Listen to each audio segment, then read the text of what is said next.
Deutéronome chapitre 23. Celui dont les testicules ont été écrasés ou l'urètre coupé n'entrera point dans l'assemblée de l'Éternel.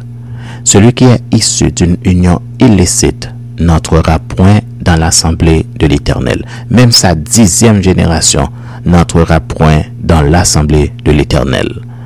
L'Ammonite et le Moabite n'entreront point dans l'assemblée de l'Éternel, même à la 10e génération et à perpétuité, parce qu'ils ne sont pas venus au-devant de vous avec du pain et de l'eau sur le chemin lors de votre sortie d'Égypte, et parce qu'ils ont fait venir contre toi à prix d'argent Balaam, fils de Béor de Pétor en Mésopotamie, pour qu'il te maudisse. Mais l'Éternel ton Dieu n'a point voulu écouter Balaam, et l'Éternel ton Dieu a changé pour toi la malédiction en bénédiction, parce que tu es aimé de l'Éternel ton Dieu. Tu n'auras souci ni de leur prospérité, ni de leur bien-être tant que tu vivras à perpétuité. Tu n'auras point en abomination l'Édomite, car il est ton frère. Tu n'auras point en abomination l'Égyptien, car tu as été étranger dans son pays. Les fils qui leur naîtront à la 3e génération entreront dans l'assemblée de l'Éternel. Lorsque tu camperas contre tes ennemis, garde-toi de toute chose mauvaise. S'il y a chez toi un homme qui ne soit pas pur, par suite d'un accident nocturne, il sortira du camp et n'entrera point dans le camp. Sur le soir, il se lavera dans l'eau, et après le coucher du soleil, il pourra rentrer au camp. Tu auras un lieu hors du camp, et c'est de là, dehors, que tu iras. Tu auras parmi ton bagage un instrument dont tu te serviras pour faire un creux et recouvrir tes excréments quand tu voudras aller dehors. Car l'Éternel ton Dieu marche au milieu de ton camp pour te protéger, pour livrer tes ennemis devant toi.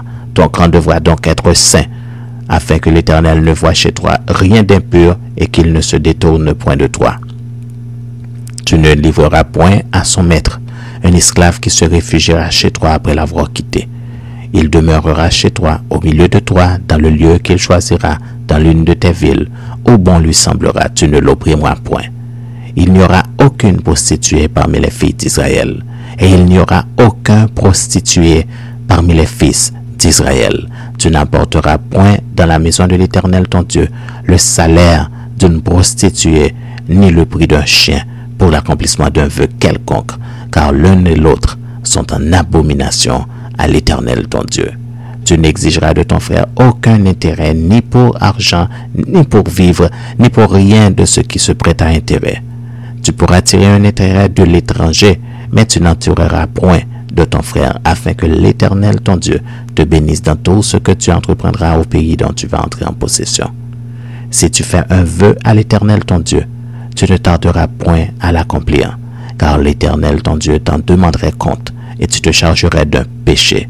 Si tu t'abstiens de faire un vœu, tu ne commettras pas un péché, mais tu observeras et tu accompliras ce qui sortira de tes lèvres. Par conséquent, les vœux que tu feras volontairement à l'Éternel ton Dieu et que ta bouche aura prononcé.